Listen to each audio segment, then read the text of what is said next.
Online. Hello, everyone, and welcome to this webinar from Singular Medical, all about working at a startup. It's one of the topics that came up mostly when we were interacting with students all around, and this question comes up so often that we decided to put a webinar around this topic. That's what we're going to cover today. For the people of you who don't know us, we'll have a quick introduction about what we do as well, to see what this startup is like. And then we're going into the most occurring questions that were actually submitted by you around working at a startup when you're actually graduating or still studying. So that's what we're going into, and then we're actually going to ask Elisa, who joined Singular Medical some time ago, about all of this, about her experiences, and to actually answer some of those questions. Elisa, a short introduction from your side as well. Yes, hello, thank you everyone for joining. My name is Elisa Zamak. I was studying here in Germany and I come from Lebanon. And now I'm responsible for the implementation and the support of all the projects that we are doing in the German hospitals. And it's a great opportunity to tell you all about my experience.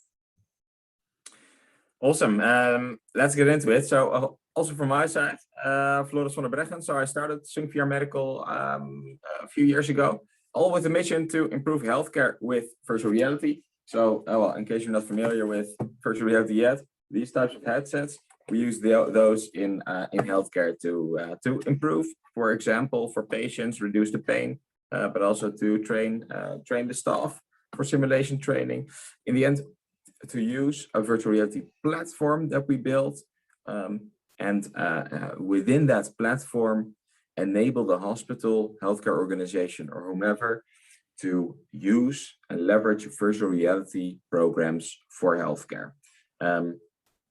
So in that, we aim to be the all-in-one virtual reality solution for a healthcare organization, which you see on this slide. So this includes the central point, the VR app store that we built to have the ability to run all different health-related virtual reality apps within the clinic, but also the hardware, the software that's all around it, as well as the implementation, which is super important, as it is I mentioned. So yeah, well, that started a number of years ago with a tiny project in a hospital in Rotterdam for oncology patients, cancer patients, just to experiment if virtual reality could have a positive effect on their emotions. And from there on, it kind of went out of hand. And right now we're in the Netherlands, about 70% of the hospitals, rehabilitation clinics, elderly care homes, etc. And last summer we started in Germany as well. So there we're in most of the university hospitals doing certain projects. Well, that's increasing quite a lot, and also in Denmark and in Belgium, by the way. Now, so about this SyncVR App Store, which is kind of the basics of what we do. This is the platform on which all programs of virtual reality in healthcare come together. So, well, you can imagine, just as on a mobile phone or on Netflix, there's a myriad of different options to choose. This is also the case for virtual reality in healthcare. So you would have simulation training for the staff, as well as chronic pain treatments, as well as rehabilitation movement exercises. All these different apps come together in this app store. Not all the apps are developed by ourselves. We actually integrate apps from other parties as well, because for best simulation training might come from India in 5 years. Best mental health VR app may come from China at some point. Then we integrate that into the same app store, and we built this app store, this platform for the healthcare organization to use. Well, in the back there's some technical stuff like, well, seeing how much the devices are being used. Either someone at home rehabilitating with a virtual reality headset, or in the clinic, quite an important technical factor as well as managing the devices. So this is, well, that's just some background about what we do. where virtual reality is being used most in healthcare, just to give you 3 examples, the 3 most important examples: pain, anxiety, and stress management. So for any of you, maybe just put in the chat if how many of you have actually never used virtual reality before. If you've never done that, just to explain, once you put on a headset, your brain basically clicks into this different world. That is quite strong in countering pain, anxiety, and stress, because, well, the stimuli that would normally induce this pain, anxiety, and stress are replaced by the stimuli that the virtual reality headset brings. That's why it's so strong in that. Secondly, training and education. As I mentioned, simulation training. Imagine being in virtual reality and having a person in front of you who you have to resuscitate. Much easier to do that in virtual reality than to train on a real person on a super expensive medicine.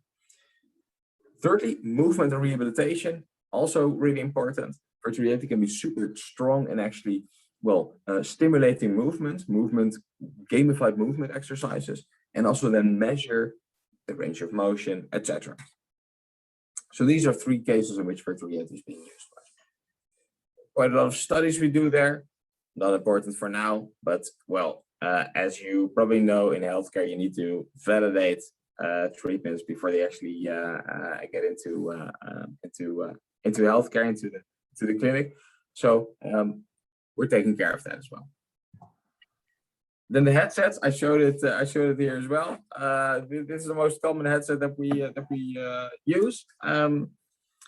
Inside there's 2 lenses. Once you put on the headset, then you're completely immersed into this different world. And this basically was at some point in my life when I tried this, I thought, okay, this could be quite substantial in changing healthcare. Now, to give you a few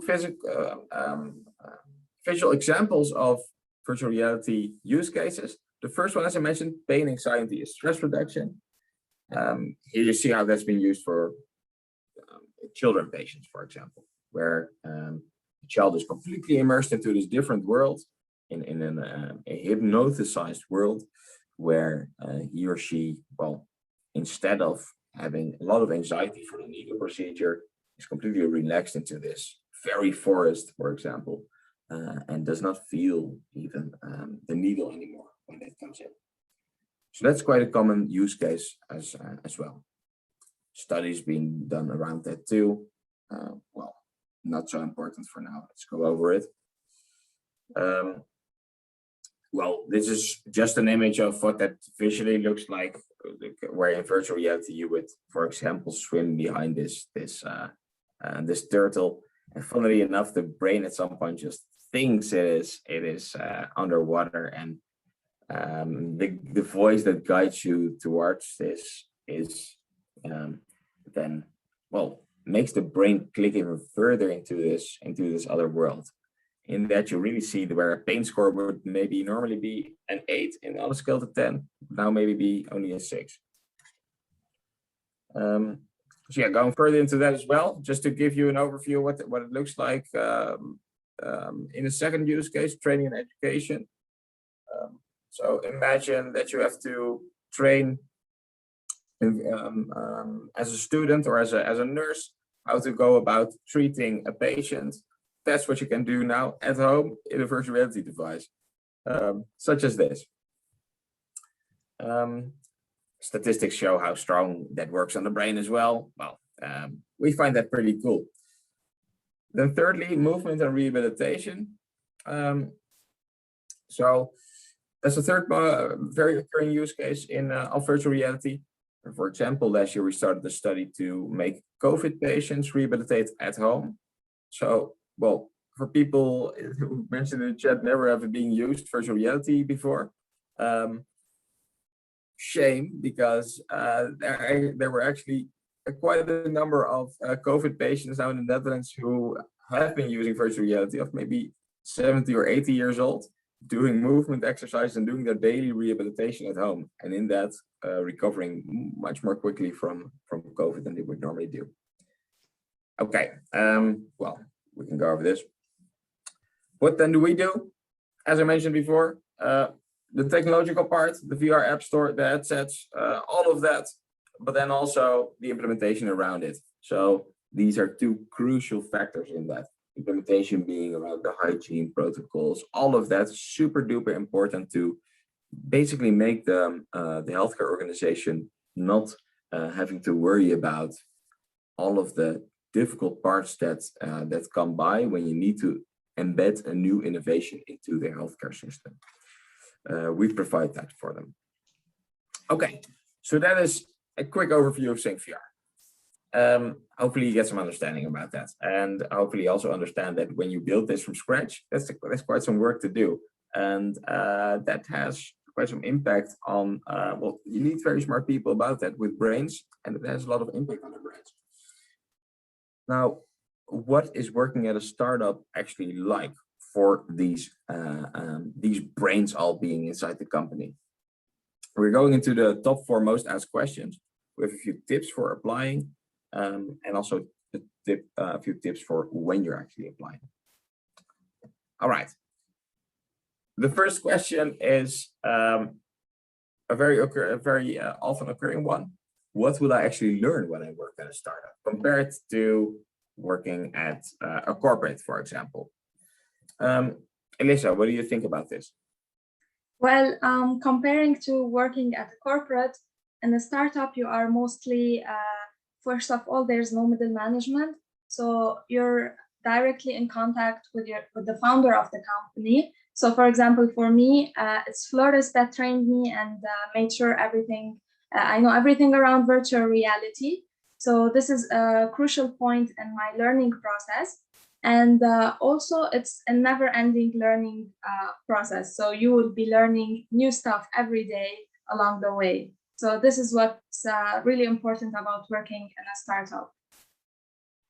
Yeah, agree. Also, well, if you go to the next slide, basically at a lot of companies, when you start there in a junior function, you can call it junior, you'll be taken by the hand by a senior. Well, at a startup, it's more like the following. You are, well, there's of course an onboarding process. Go to the next slide. But there's a mountain to climb, and there's no one carrying you up there.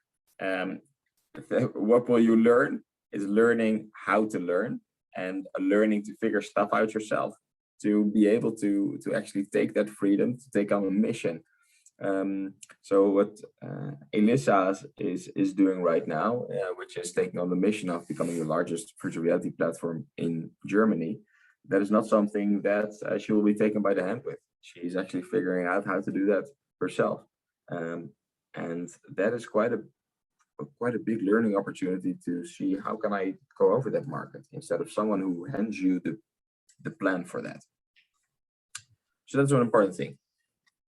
Second thing, about the money. Will I be broke? Elisa, what do you think about this? Well, of course, the money is not as much as when you are working in a corporate, but you can consider it as an investment in yourself, because all this knowledge and skills that you are acquiring will eventually let you land a better position in the future. So also all this innovation and this opportunity to learn all of these things, you should consider it as an investment into your skills and into your knowledge. Yeah, agree. If we also go to the next slide and we see the statistics, indeed, the salary in small companies on average is much lower than it is in larger companies. However, indeed, this is something you need to figure out for yourself. For me, in the first year of founding this company, 1.5 years actually, didn't even pay myself any salary just to make sure I could care for the company. Yeah, I survived that year, and I'm now super happy to have done that. It also makes you think, what do I actually need in terms of salary? So yeah, that's an important point as well. Yeah, Alyssa, I'm glad you're still alive. Will I get a burnout? Well, working at a startup is of course a lot of effort, because you have to invest your time into it and put effort into it, but it's just like working in any job where you have all this responsibility. So it's really important that you make it clear how you want to organize your time, since working at a startup is mostly flexible and you can work from home. And most of all is to really set up a work-life balance in order to not get a burnout. Yeah, and this is the case, of course, in any type of job. How does this compare to for example, Goldman Sachs, which you see on the next slide? It's quite striking, where mental health issues are quite prevalent. Now, what is interesting here, at those types of companies, they work much longer hours than in at startups. The main difference actually would not be the number of hours, but the actual freedom and responsibility and the why behind it that it takes. So why I can already work where I can work for quite long hours for such a long time, for many years already, it's because I am on a mission to change healthcare for the better. And I'm not doing it because there's some boss telling me that I need to do it. And that is, I think, quite a big difference in working at a startup and then working at a company in actually motivation behind it.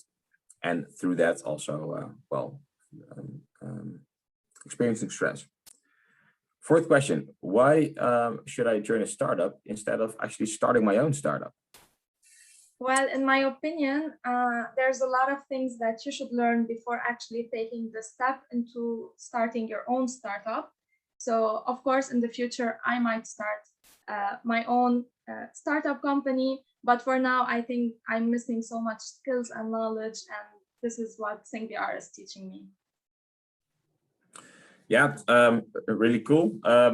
Also, in the next slide, you see from a study, the success rate of startups when the founder has startup experience. This is something crucial. If you have a super good idea, a super good startup idea, definitely pursue it. But if you don't have the winning idea, a winning team, a paying customer already, it might be better to actually improve your skill set before, after a year or 5, start your own company. Okay, so tips before applying. A few questions to ask yourself before you apply for a startup. Very crucial. We see this going wrong a lot. Do I actually like the culture?